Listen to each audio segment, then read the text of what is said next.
Before we get into the video, could everyone please subscribe to my Endless Diary Tales channel? Thank you so much. When this matter is resolved, let's remember. Okay, I was sitting on the stone bench in the villa's courtyard, lost in thought, when Ethan brought Lila in front of me. Just 3 hours ago, Lila had been caught on camera by paparazzi, suspected of being Ethan's mistress.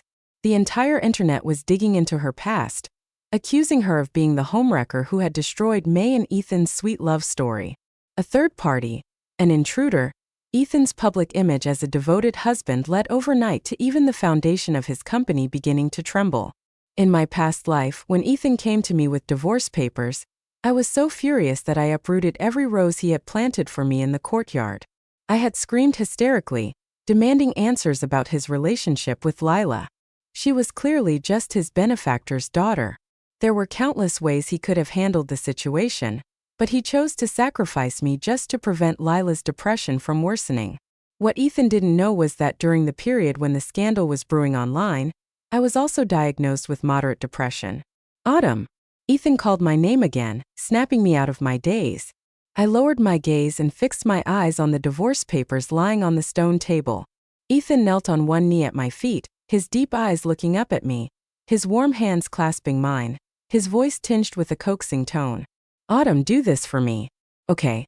We'll tell the public that our marriage has long been in name only, that we decided to divorce a year ago but just hadn't found the right time to announce it. I didn't respond immediately. Behind him, Lila stood in a white dress draped in Ethan's jacket. Her lips were pale and her eyes were rimmed red. Sister Autumn, please help me, okay? She pleaded. My mother took her own life because of online bullying. I don't want to follow in her footsteps.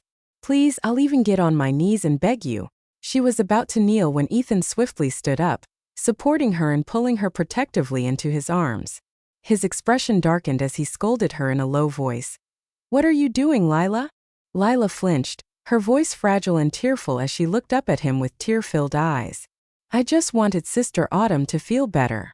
Ethan's patience visibly waned, turning to me. The gentleness in his demeanor disappeared entirely. Autumn, I'm not here to negotiate. I've already made up my mind. If you refuse to sign, don't blame me for what happens next. I met his gaze calmly. He fell silent, but I knew what he was about to say. I was well aware of the lengths he would go to. He would find countless ways to force me to comply. If it came to a lawsuit, I couldn't possibly win against his company's lawyers. That's exactly what he had said in my past life. Later, I was set up and photographed in compromising situations with male models, with damning evidence that branded me an adulteress overnight. I became a public disgrace, shamed by the world, while he and Lila played the role of innocent victims. I'll sign, I said after a long pause. But you have to agree to one condition. Ethan gave me a quick glance and nodded. He handed me the pen and I took it, my expression utterly calm as I signed my name on the divorce papers. You're not going to read the agreement first? Ethan frowned at me. I smiled faintly. No need. The terms were practically a clean break. He was giving up all the assets to me, leaving with nothing, all of this just to protect Lila and repay her family's kindness. Let's go to the Civil Affairs Bureau tomorrow, I said. Okay, he replied. For a moment, his hand holding the divorce papers hesitated. His eyes held a hint of confusion, but he ultimately said nothing. As they left, Lila turned to glance back at me with a mocking smirk. Her lips moved silently, but I could clearly make out her words. You've lost. I had indeed lost everything in my life, but now I didn't want to lose again. Half an hour later, my phone screen lit up with a message from Ethan. Autumn, I'm sorry you had to endure this today. Once this situation blows over, I'll give you a grand wedding banquet and we'll remarry. I couldn't just stand by and watch Lila's depression worsen. You understand me, don't you? I read his words and couldn't hold back a laugh, though tears welled up in my eyes. It was just like the last life. Ethan had gotten drunk with his friends, trying to come up with a plan to force me into divorce. What he forgot was that his friends were also my friends. One of them, Jason, had tried persuading me to understand Ethan, saying he was a man of deep loyalty and gratitude. He explained how Lila's father had recognized Ethan's abilities, invested in him, and helped him start his business. Without Lila's family, Ethan wouldn't have achieved his success. I had cried as I retorted. Ethan could have clarified the situation in countless ways. Why did it have to be divorce? Jason had fallen silent, admitting that he had asked Ethan the same question. Ethan's answer had been, "Someone has to be wronged. Autumn will understand because she loves me." How absurd. As I loved him, I had to sacrifice myself.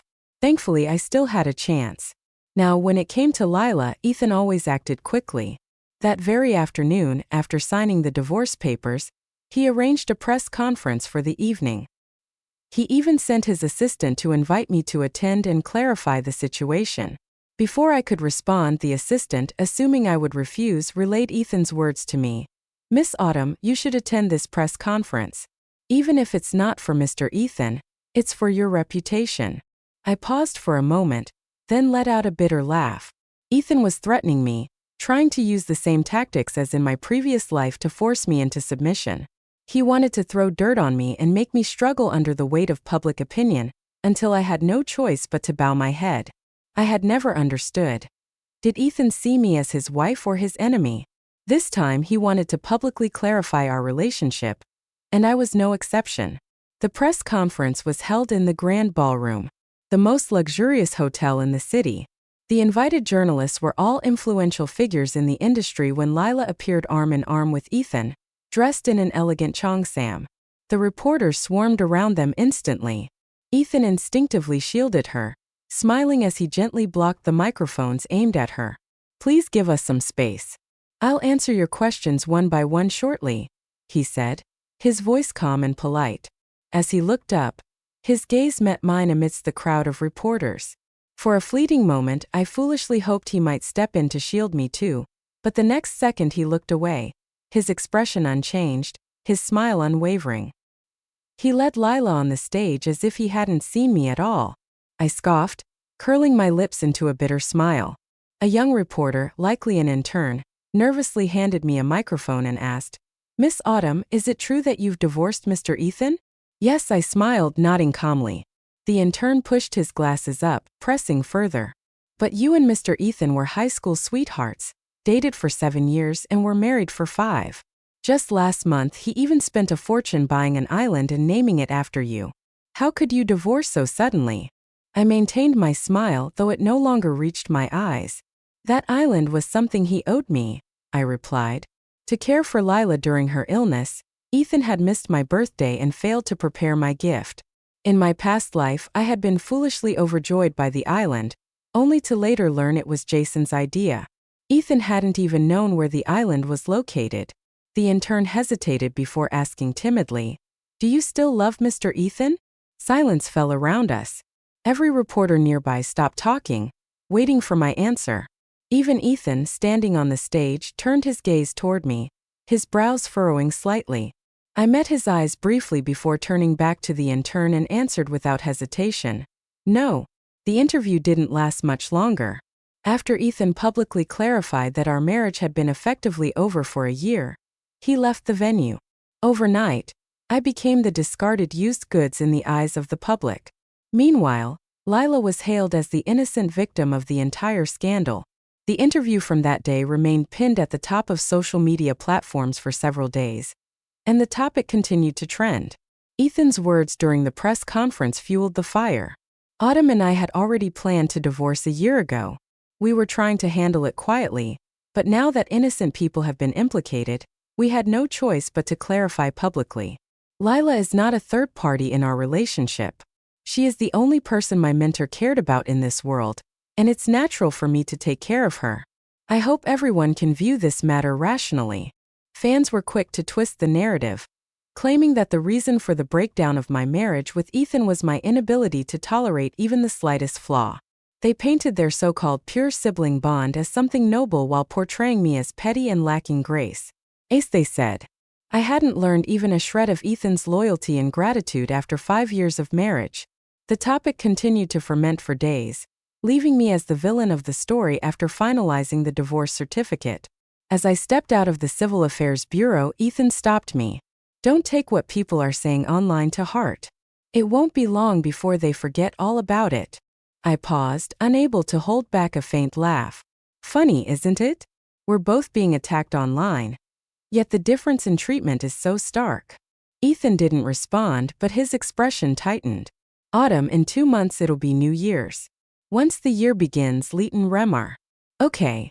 He stepped closer, his gaze intent, but I took a step back, keeping my tone calm as I glanced toward the reporters being held back by security nearby. Ethan seemed to realize his mistake and stopped in his tracks. I'm going back to Harbor City, I said. It's been a while since you've been back. Maybe it's a good idea, he replied. When New Year's comes, I'll pick you up and bring you home. I interrupted him before he could finish. Ethan, when I agreed to sign the divorce papers, you promised me one thing. It's time you kept your word. Ethan's smile froze on his face. His eyes clouded with confusion. I want you to never appear in front of me again, I said with a smile. And as I turned to leave, disappearing into the crowd, Ethan stood frozen, unable to process my words. For a brief moment, I saw panic flash across his face. A fear as if he were about to lose something most precious to him. It was the same unease he had felt when I signed the divorce papers without a fight. Back then, he had anticipated me to scream, cry, and cause a scene just as I had in the past. He had even prepared for it, rehearsing ways to handle my outburst. But I didn't. I picked up the pen with an expression as calm as still water, signed my name and walked away. In that moment, he had felt a fleeting urge to stop me, but in the end, he did nothing, telling himself it didn't matter. Autumn loved him deeply. After all, this was just a fake divorce. He could always make it up to me later. But LLA was different. He couldn't allow her to get hurt in any way. Years ago, it was Leia's father who had seen potential in him and risked alienating other shareholders to invest in Ethan's project. It was that decision that had elevated Ethan to his current status as one of the rising elites in the city. Before Leia's father passed away, he made Ethan promise to take care of LLA and ensure her well-being. Ethan couldn't bear to betray that trust. Jason once asked Ethan, if one day both LLA and Autumn were to fall off a cliff, who would you save? Ethan had laughed then, dismissing the question as absurd. I would save LLA, of course, but I would also die with Autumn. Jason had laughed along, but he added, and what if Autumn doesn't want to die? Ethan, you can't take advantage of her love for you to keep hurting her like this. If she ever stops feeling your love, she will lose hope. Hadn't taken those words seriously at the time, brushing them off without a second thought.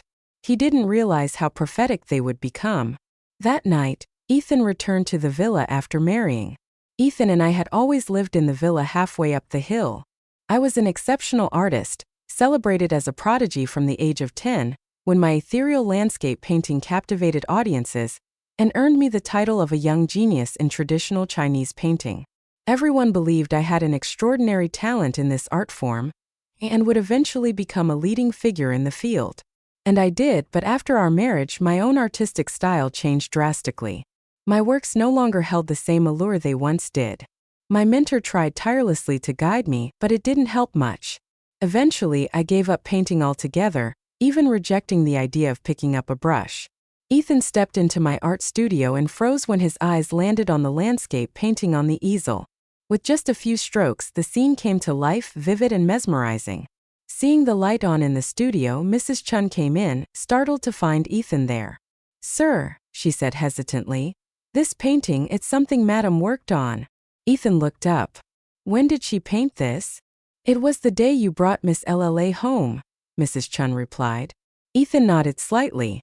He tried to smile, but no matter how hard he tried, he couldn't. Leaving the studio, he returned to the bedroom he had shared with me. He had told himself countless times that this was just a temporary divorce. Once the storm settled, he would propose to me again, give me the grand wedding I deserved, and make everything right. But somehow his heart always felt empty. The words I'd said earlier that day, he brushed them off as things I had uttered in anger. In his mind, there was no way I wouldn't return to the home we had built together. The knock on the master bedroom door broke the silence. Sitting at the edge of the bed, Ethan looked up to see LLA standing at the door. She was wearing a thin dress, her cheeks faintly flushed, gazing at him quietly. Why are you here? He asked. Ella bit her lip before answering softly. I was scared being alone at the hotel, so I came to find you. Am I bothering you? Ethan frowned slightly but still said, It's fine. It's late. I'll ask Mrs. Chun to prepare a guest room for you. Stay here tonight. As he reached for his phone to call Mrs. Chun, Ella stepped into the room. Her delicate eyes, filled with watery tenderness, looked up at him. Ethan, she said softly, I don't want to stay in the guest room. Is that okay? His frown deepened, his lips parting as if to refuse, but when he saw her red eyes, he hesitated. Eventually, his resolve faltered. By the time the plane landed in Harbor City, it was Mason who came to pick me up. Years ago, when he was 18, Mason had saved a girl only to be falsely accused of assault. He was sentenced to 3 years in prison, and with a criminal record, no company was willing to hire him. I first met him at an art exhibition. He never spoke to anyone. He always kept his head lowered whenever someone approached. He would timidly shrink back. One night, as I was on my way home, I encountered a group of thugs and nearly fell victim to an attack. Mason happened to pass by. I thought he would turn a blind eye, but he didn't. Without a moment's hesitation, he stepped in to save me. Later, I asked him what if I had turned on you just like the others. He gave me a bitter smile and said, Then so be it. Using my family's influence, I cleared his name and brought the truth to light. The day his innocence was proven, he stood in the distance looking at me through teary eyes, bowing deeply in gratitude. 3 years in prison hadn't erased his kindness. After my father saved Mason and extended a hand to help him, he arranged for Mason to join our company, starting from the bottom. Now, Mason is my father's most reliable assistant. It's been a long time, Mississippi, Mason said, dressed in a trench coat as he casually took my suitcase. I nodded, my nose stinging with an inexplicable sadness. 5 years ago, when I married Ethan and followed him north, Mason had been sent by my father to Country A for an intensive training program. In my previous life, I never saw Mason again before my death. Mississippi, are you planning to leave again after this visit? Mason asked. I shook my head. No, I'm staying. He smiled faintly. Mr. Chu was very happy to hear you've come back, Mississippi. Hearing that name, my hand clenched in my pocket, bitterness washing over me. Back then, when news of my divorce with Ethan had spread far and wide, my father worried that I would suffer. He flew overnight from Harbor City to the capital. He tried to persuade me earnestly. Ethan always does things that are unclear and indecisive. Back then, he was willing to work with that old man from Lila's family but refused your help. If he didn't want to rely on you, fine, but wasn't he still relying on their involvement? Autumn, just let the divorce happen. Ethan isn't right for you. He wanted to take me back to Harbor City, but I refused. I cried, fought, and begged to stay. Through tears, I told him I loved Ethan. I didn't want a divorce. Why should I sacrifice myself to fulfill his sense of gratitude? Even if it kills me, I won't leave him. In the end, I didn't go. My father was so enraged that he suffered a heart attack and was rushed to the ICU. We received multiple critical notices overnight, and my mother's hair turned white in a single night. When my father finally woke up, he didn't say a word to me, but I knew he was deeply disappointed. Even on her deathbed, my mother tried to reason with me. Your father has never interfered with any of your decisions, but Ethan is not a good match for you. But I wouldn't listen. I stubbornly pursued what I wanted, crashing into a wall repeatedly until it cost me my life. Only then did I realize that I wasn't as important to Ethan as I had thought. Are they doing well? I asked Mason. He nodded.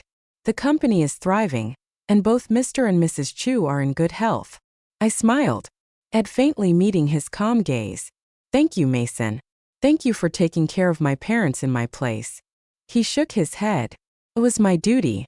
If it hadn't been for you and Mr. Chu helping me back then, I would have died in some dark corner a long time ago. The trending topics on social media continued to spiral.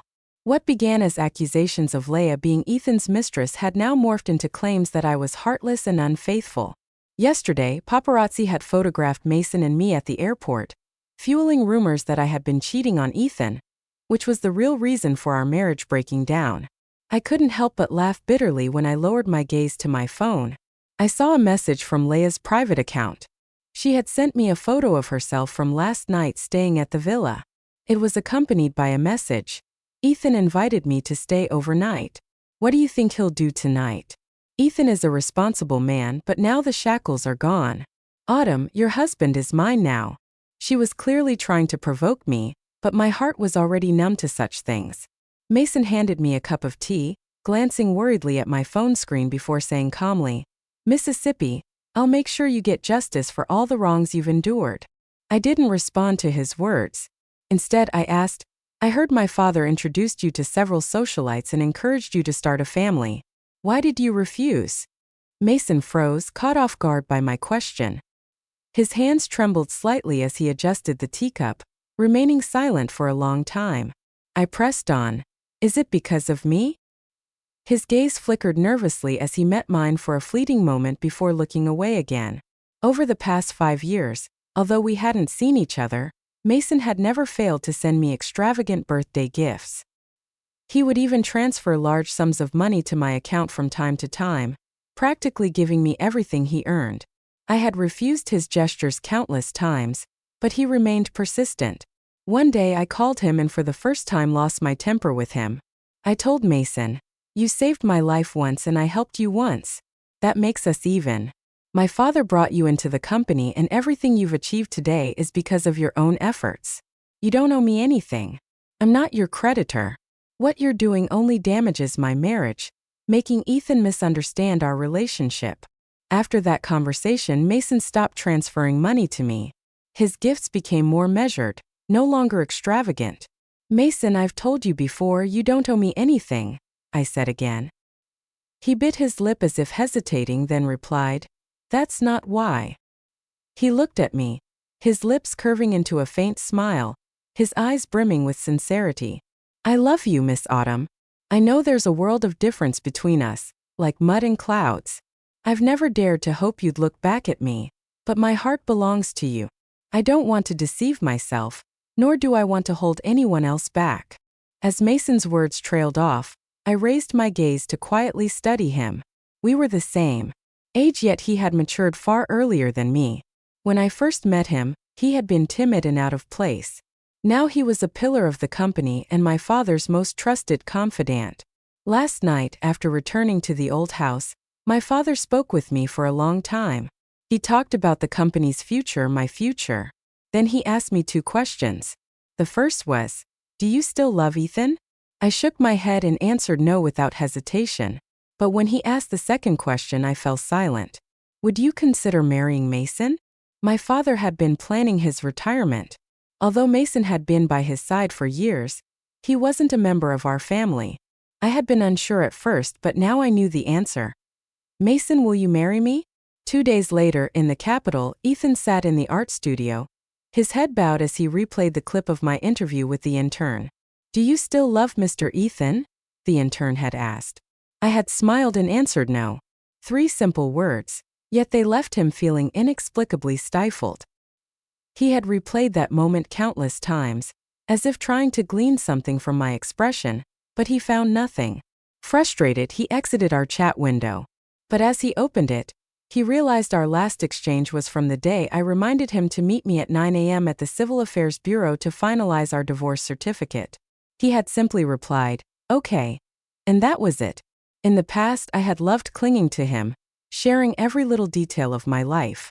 He would always respond promptly. But scrolling back through our chat history, he noticed how over time it became mostly one-sided.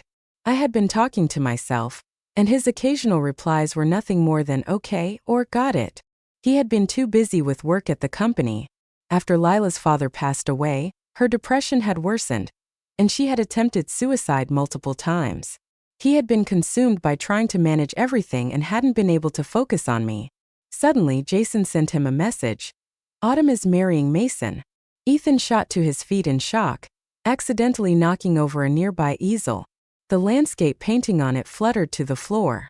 As he bent down to pick it up, a medical report slipped out from underneath the painting. He froze for 2 seconds. When he finished reading the report, his fingertips trembled slightly. The patient exhibits severe emotional instability with recurring suicidal thoughts. Severe sleep disturbances were noted. The patient displayed signs of moderate depression. The date at the bottom of the diagnosis: the very day Ethan proposed divorce to me. "Ethan, what's going on?"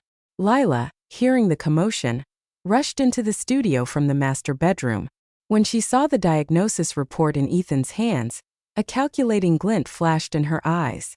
"May I take a look at that?" she asked softly. Ethan said nothing, but his chest tightened painfully. Lila took the report from him without resistance, flipping through a few pages before sighing in relief.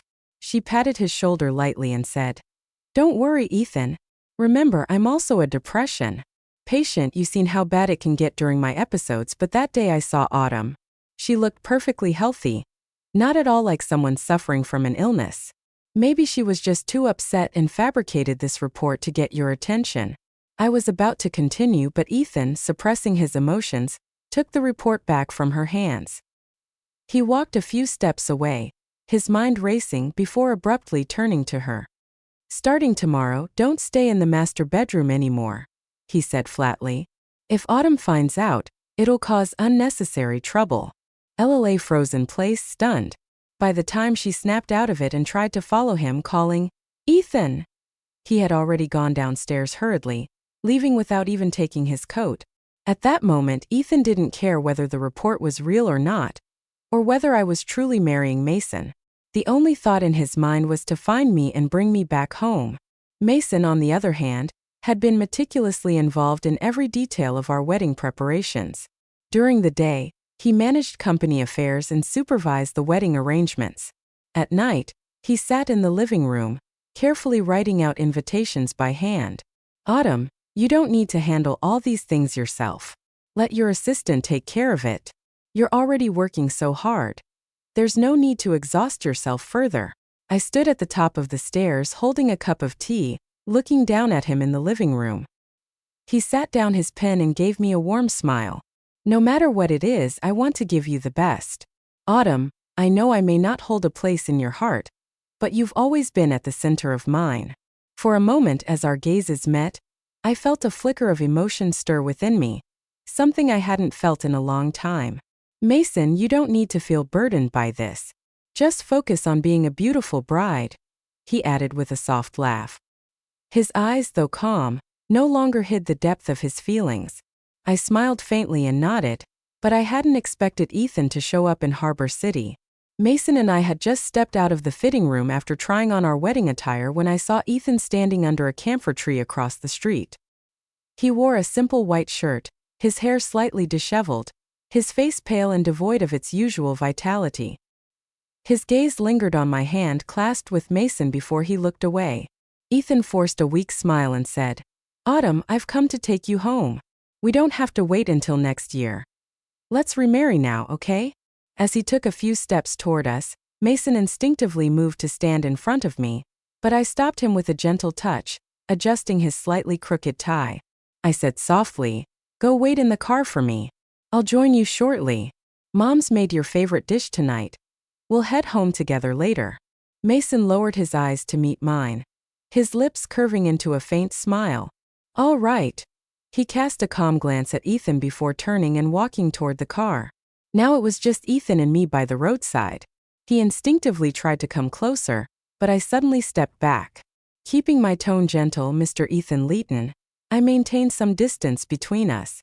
Otherwise, if the paparazzi caught us, social media would be full of stories about how I'm clinging to my ex-husband.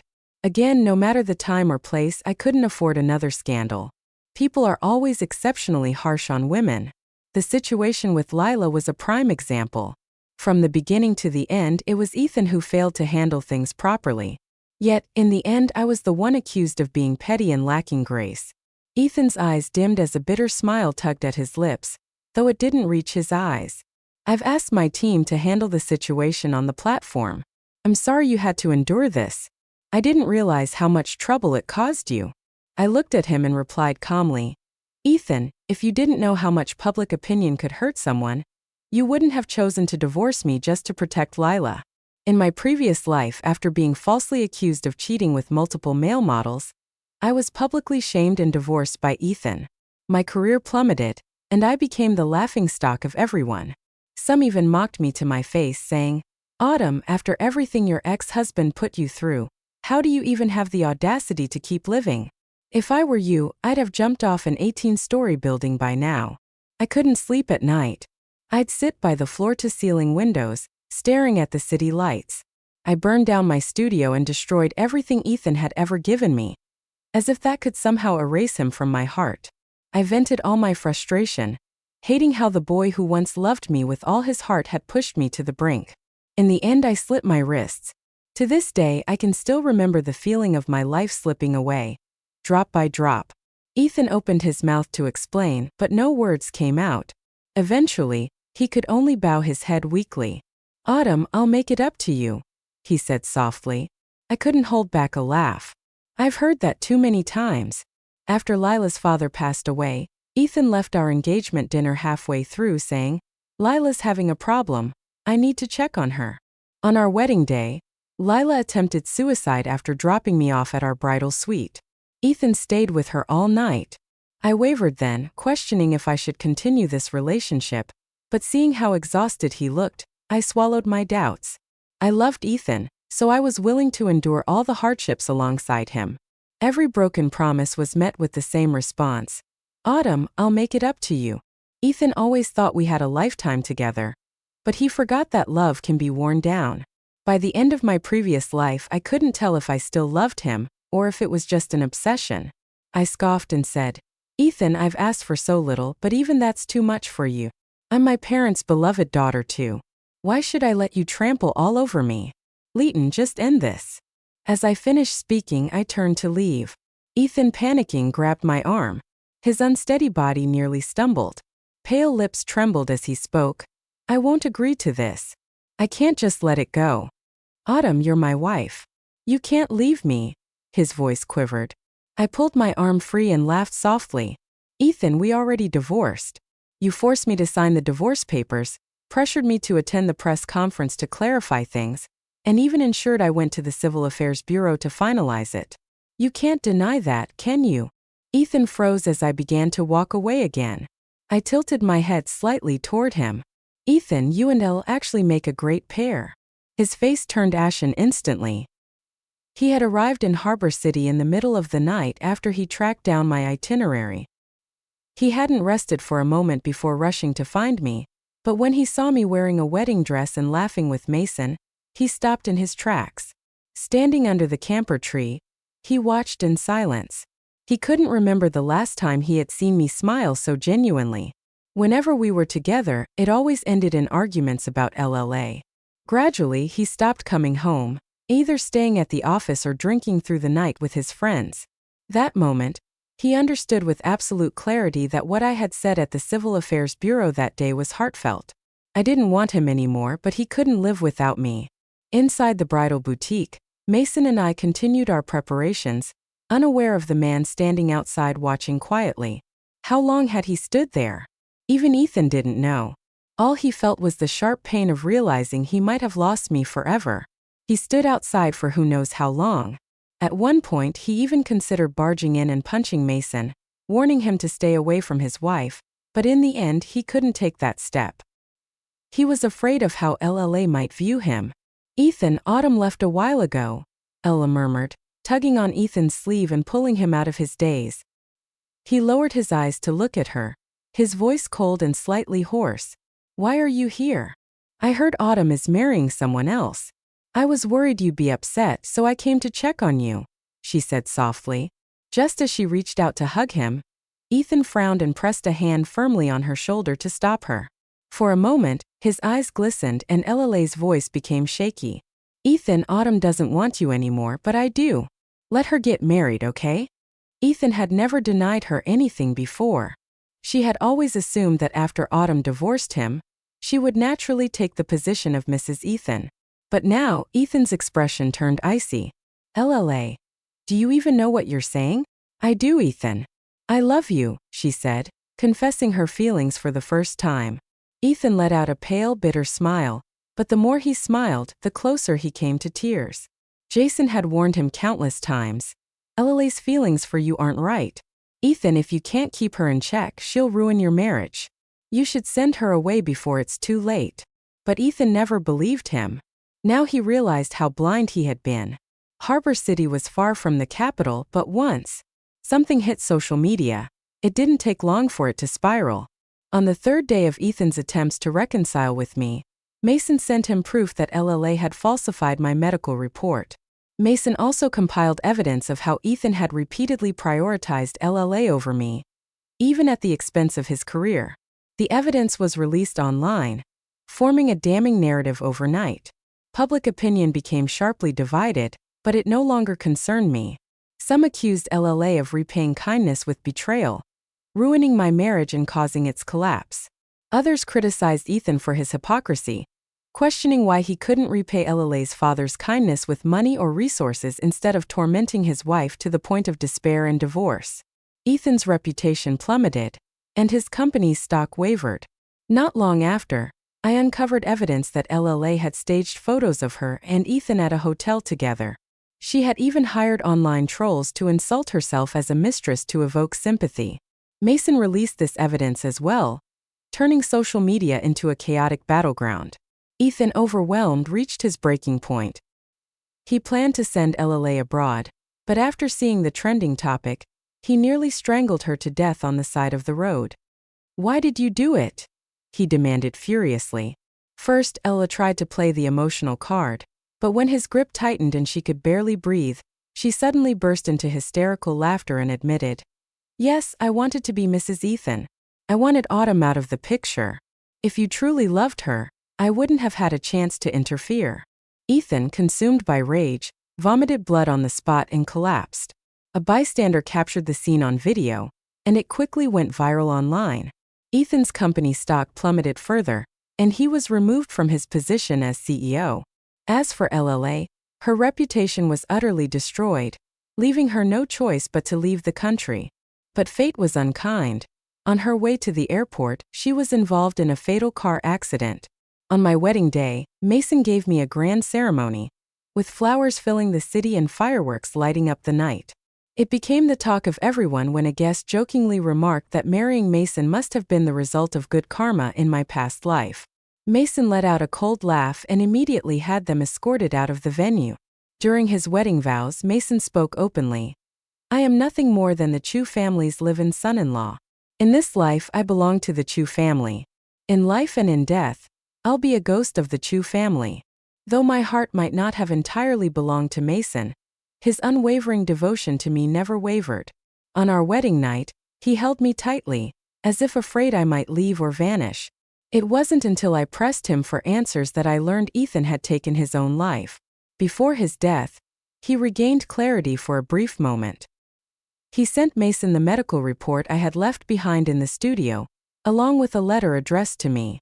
The letter was long, every word drenched in guilt. He described a nightmare he had.